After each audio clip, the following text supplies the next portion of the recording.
I mean, I remember I've talked a lot about seeing like Kevin Durant play pickup a few times, and it's just like laughable what he can do when guys are going like 80%. That's when you like see the most, I feel like, when guys are going 80%. Like there's just literally nothing you can do defensively to stop Kevin Durant unless you're playing absolutely 1,000% as hard as you can. And even then, like you don't really have a chance. But let's talk about MVP. Kevin Durant right now is the 4th favorite for MVP. Again, these odds are courtesy of BetMGM. Luka Doncic is 4-1. Joel Embiid is 6-1. Giannis Antetokounmpo is 13-2. Kevin Durant 17-2. Nikola Jokic 9-1. Jason Tatum 12-1. Ja Morant 14-1. Stephen Curry 14-1. LeBron James, Devin Booker, Kawhi Leonard 25-1. Trae Young, Zion Williamson 30-1. And then Karl Anthony Towns, Jimmy Butler, Anthony Davis, Anthony Edwards, Paul George, all at 50-1. Damian Lillard and Donovan Mitchell 66-1. And I think that that's worth cutting it there. Before we get into like favorite pick, what do you look for when trying to bet on a preseason award like this? Like if you're trying to predict who's going to win MVP, what kind of factors are you considering? First, I'm going to look at availability. Like there's a bunch of names on that list that you just ran off where I'm like Zion would be one where I'm like, we've seen how good Zion is with just 2 years of NBA experience. And like, if the Pelicans are as good as they're projected to be and they can build off of what happened last year, and you would imagine Zion, if healthy, is going to be the Zion, if not better than what we're used to seeing. Like he's absolutely an MVP candidate, but then you get into the whole thing where it's like, okay, how many rest days is he having? How banged up is he going to be? How many second game of a back-to-back is he going to sit? So, and then you end up with a number where he plays 60 out of 82 games. And it's like, okay, well, is that enough? I also kind of look for the narratives as well. Like in what world would, I don't know what number you ended up getting to with Nikola Jokic, but like, I feel like his odds are just because he's already won it twice that people aren't betting he's going to win it a third time. Like that would be pretty, I think Larry Bird might've been the only one to do that, or the last one to do it, but it would cause an uproar because people already didn't want to give him the second one, so I look for things like that. Embiid has been close. Maybe it's like, okay, well, it's his time, kind of like how James Harden was so close for so many years. And then he just put up another great season, and they're like, all right, well, is his time now. So just narratives, injuries / availability. And then obviously if the team is going to be good, obviously, I think, can I get into my pick now, or did you want to? Well, let's talk a little bit about, let's talk a little bit about the things that go into this, because I think the narrative for years, I kind of did this based off of like narrative, right? And like what I perceived the narrative to be going into the year. And I said the exact same things you did about Nikola Jokic last year. I thought, man, it was like pulling teeth to get people to give Nikola Jokic the MVP last year in 2021. And there's no way they're going to do it again. Right. And then the voters did it again, which like genuinely surprised me, because I didn't think it was like a surefire thing that he was the best player in the league last year, and they just did it. So that's intriguing to me. And I don't know if I'm like overreacting to that piece of evidence that I have now that says maybe voters are not as narratively conscious in today's era than they have been previously. Now that we have access to all these crazy advanced numbers, now that we have access to all of this information, maybe the voting body, and I know the voting body has changed a little bit to where they consider all of these things, but like maybe that is a little bit less valuable, but I tend not to think of it that way. Still, like in my brain, I feel like the narrative does matter. And in that vein, like I just really find it hard to believe they're going to give Nikola Jokic a third MVP. So like him at 9-1, like that kind of knocks it out for me. Giannis, I think they would consider giving a third MVP to, because Giannis now has won a title, best player on a title team, finals MVP. If he would go out and average 30, 12, and 7 or something like that and be incredible, like I think they'd really consider it. in terms of guys that like I don't even know if I'm like eliminating right now that we've talked about. Like, I think all three of the top three are real. I worry a little bit about whether or not the voters will give the award to Kevin Durant. Like, I just don't know. Look, I think that people on this podcast know I'm an enormous Kevin Durant fan and really think that he kind of gets the shaft by the media pretty regularly, unfortunately. But I think that I don't know. Like if it's close, like I feel like he's probably going to get the short end of it again. Jason Tatum, John Morant, Stephen Curry, LeBron James, Devin Booker, Kawhi, like all these guys I think are going to be fine in terms of like the narrative. You mentioned injury history. Joel Embiid, I think, is a question mark with injury history. John Morant, I think, is a question mark. Like he tends to miss, it seems like 15 games, 20 games a year. And I think it's pretty hard to win MVP when you do that.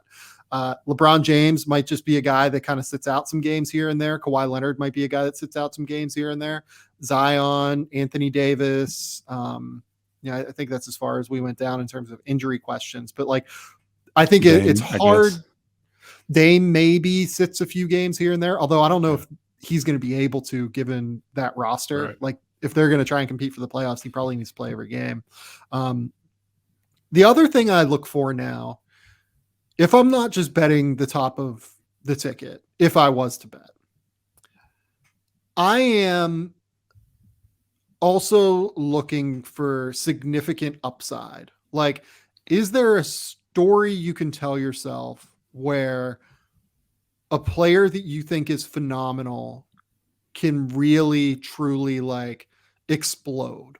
Damian Lillard, I think, is an interesting example. Like if he leads Portland to a 48 win season or a 50 win season or something like that, which I don't really think is going to happen, but like if he leads that team to a 50 win season, he is going to be firmly in the MVP mix, just period, point blank. If a guy hits 100% of his potential outcome and leads his team to 100% of their potential outcome, is that guy in the MVP race? In the case of someone like Karl Towns, I don't think he is. Like I just would be completely stunned given the presence of Rudy Gobert and Anthony Edwards there. Like 100% of Karl Towns, I don't think is in the MVP race. But Damian Lillard, 100% of Damian Lillard, like might be in the MVP race.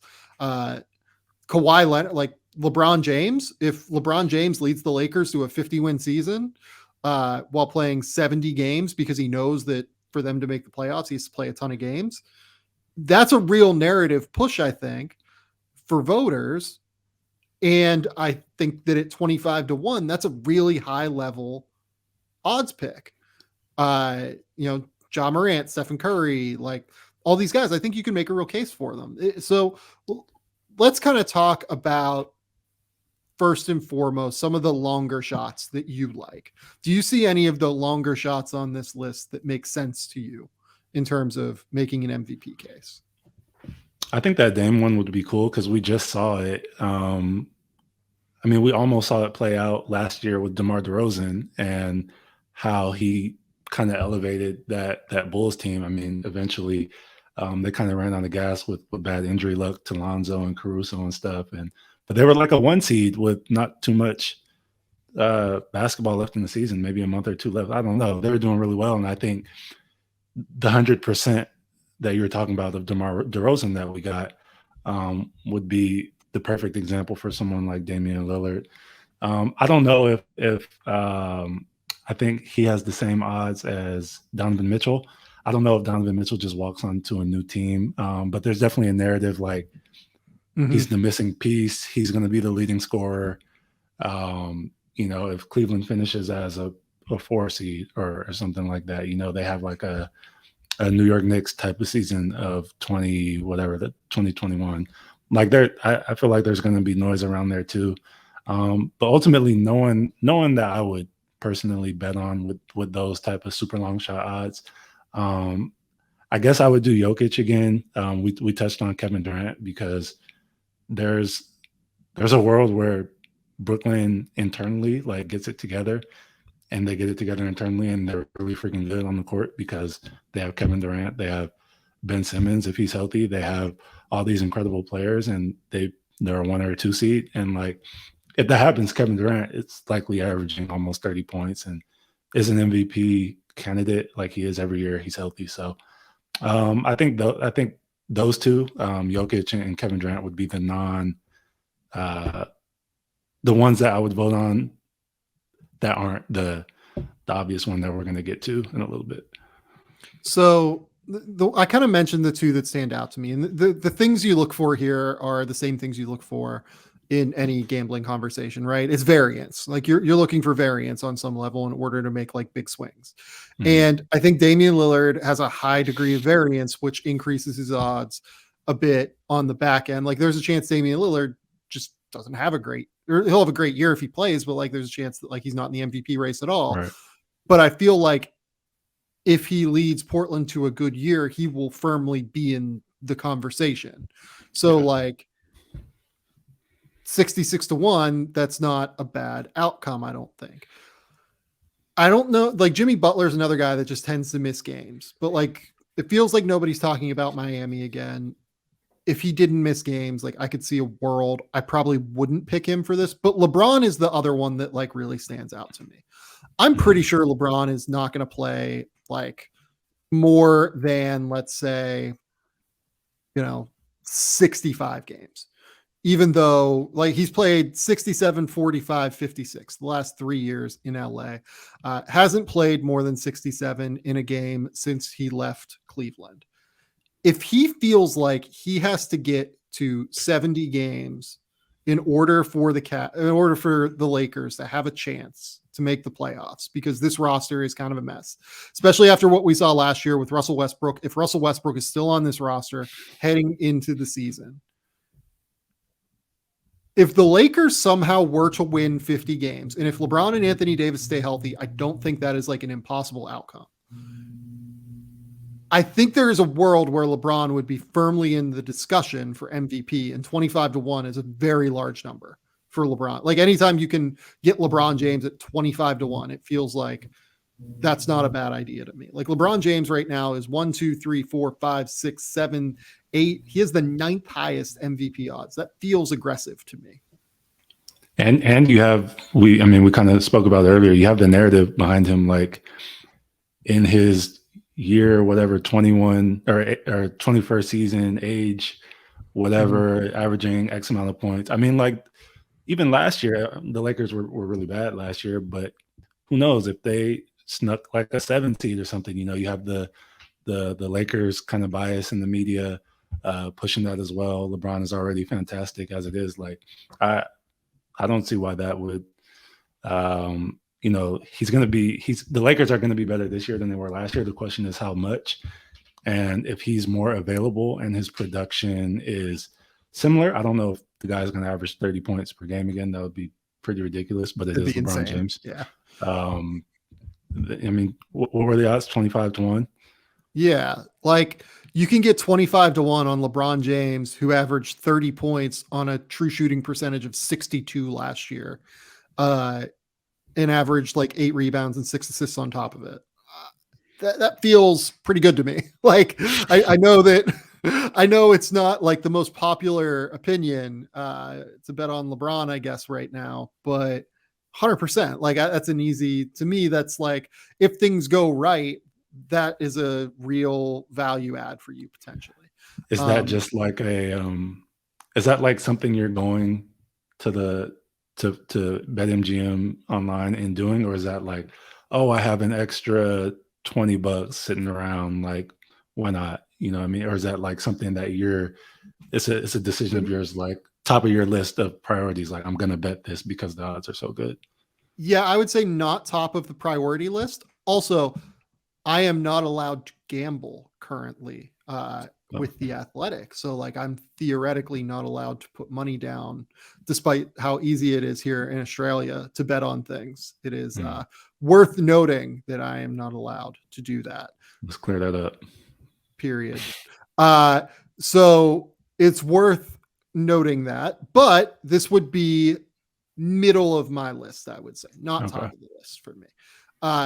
Let's talk about the top 3 though, because I think that is where we really want to get into it. So it's Luka Doncic, Joel Embiid, Giannis Antetokounmpo. who would be your MVP pick in the preseason right now? It would probably be Luka, which is, it feels like an easy thing to say, and it was an easy thing to say last year around this time too. I think he was the odds-on favorite, if I'm not mistaken. He was, yeah. But he came into the season a little bit out of shape, a little worn down from all the basketball he's playing, and he just wasn't ready to go right away, which could happen again this year. But I would like to think that was a little bit of a wake-up call for him. And he looks phenomenal in Eurobasket. He looks like Luka. We know, like, he's not. There's a lot of players that are regular season players. I mean, it's a regular season award, the MVP, but he's the cream of the crop when it comes to the NBA, is what I'm saying. And yeah, I just feel like, Jalen Brunson being gone, the overall hype around the Dallas Mavericks is probably a little bit lower than what it was last year, especially considering they made the Western Conference Finals. I just think that a lot of people are going to kind of write them off, and he's going to carry them a lot like how LeBron used to carry those Mo Williams, Daniel Gibson type of teams. I'm not saying one team is better than the other. Dallas fans, don't come for me. But I think it's going to be a big year for him, which, I mean, is always a big year for him. I think he's healthy. He puts it together from the jump. He plays in enough games, and there's your MVP. Plus 400, right? Yeah, I am. So you mentioned the idea of the team being good enough. I'm a little bit worried about if the team is good enough. Okay. Because typically you have to win let's say 48. Let's say that's the magic number. That was what Nikola Jokic won last year. Without Michael Porter Jr., without Jamal Murray for most of the season. Let's say that it's like around 47, 48. I think that Dallas probably gets there. Like, I think they're good enough. I don't love the moves they made this offseason. Like, I'm not an enormous fan of the Christian Wood acquisition, as people know. I'm not like an enormous fan of just the way that roster is like totally constructed, but it could work. Like, it could really work, and they might be good enough, right? Losing Jalen Brunson, I think, is an enormous deal for them. Obviously, finding a way to replace him as a second side creator that can really knock down shots. Spencer Dinwiddie is going to be critical for them this year, I think. Finding that option, I think, is going to be really key for them in order to be good enough. I think Luka Doncic is going to be the best player in the NBA this season. You mentioned like coming in to the NBA season last year out of shape. He looks like not just like he's in good shape. He looks like he's in the best shape of his career right now with Slovenia. Like, he looks pretty skinny. He looks like borderline jacked, like not like, cut up like most NBA players are, but like, by his standards. Yeah. He's closing in on like toned at this point, I think is maybe the way to put it. I don't mean that disrespectfully, but like he's not Luka Doncic of last summer. Yeah, right. So it is worth noting that I think he is in the best shape of his career, and he's going to come into the season and just be ready. Like, he's going to be ready to go, I think. And that's going to make him, I think, the best player in the NBA this season. It's just whether or not Dallas is good enough for the narrative to allow him to win the MVP award to me. And obviously that he stays healthy. Like, if he doesn't stay healthy, then that changes things. I think there's going to be a real push for Joel Embiid this year. I think so too. Because I thought there was a real case for him last year. I would have voted for Giannis last year because I just thought Giannis is the best player in the NBA last year. But I think there is going to be a real push for Embiid because I thought there was a real case last year for him, and he finished second the year before as well.